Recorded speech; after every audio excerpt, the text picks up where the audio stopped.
ये कनिया अहाँ के छियै कनिया एतेक घोग तन्ने छी। हाँ हाँ केना चिन्हब के छियै। ओ रक्टू के कनिया छी अहाँ। ओ हे कनिया रक्टू के केहन छै तबियत ये। हाँ सुनलिए जे डॉक्टर कहलकै ऑपरेशन करे ला। अच्छा अच्छा आब ठीक छै ऑपरेशन छै कहिया हेतै। ओ 4 दिन बाद छै। अच्छा अच्छा कनिया के हमरा तो बड़ ध्यान लागल ये रक्टू पर में देखियो बूढ़ा के कते दरवाजा पर में सबटा काज राज सम्हारै छलै तबियत खराब भऽ गेलै। आब कनिया कहुना नीक भऽ जाय।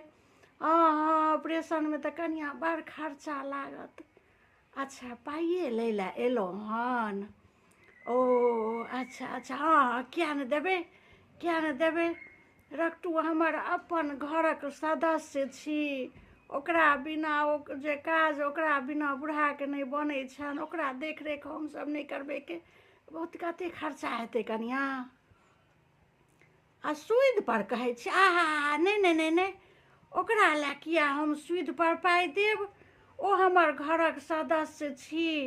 हाँ हाँ हैया हम तऽ बूढ़ासँ तुरते बात करै छियै बैसू बैसू बैसू ने हैया एहिठामन छथिन। आयौ यौ सुनै छियै हेयौ रक्टू के कनिया अयलै हन यौ। रक्टू के ऑपरेशन हेतै हाँ तबियत जे खराब यऽ तेँ ने नहि अबैया 15 दिनसँ रक्टू। हाँ ताहि दुआरे काज सब अपने देखै छियै अहाँ। हाँ हाँ घोष तऽ कऽ आयल छलियै ने। अच्छा अच्छा कहलहुँ कि ऑपरेशन हेतै कनि पाइ सूद पर कनिया लै लए एलै हन दऽ दियै ने। हाँ हाँ कनिया कनिया बैसू हैया दै छी रुपैआ अहाँके एखने हम दै छी। सुनू जे खर्चा बर्चा हेतै ओकरा नीकसँ आगत भागत कऽ कऽ देख सुनि कऽ कनि नीकसँ ओकरा आराम करायब। ओ आराम नहि करैत रहै छै बुझलियै।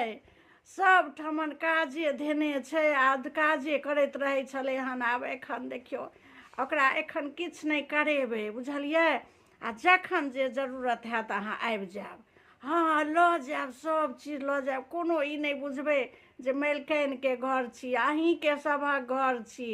अहीं सब एते काज करै छी एते सबटा अपना जकाँ घर जकाँ करै छी। हाँ हैया नेने जइयौ रुपैआ नेने जइयौ हेलियौ एहिमे छै आ जे छै नेने जइयौ ओकरा जते लगतै लगा देबै।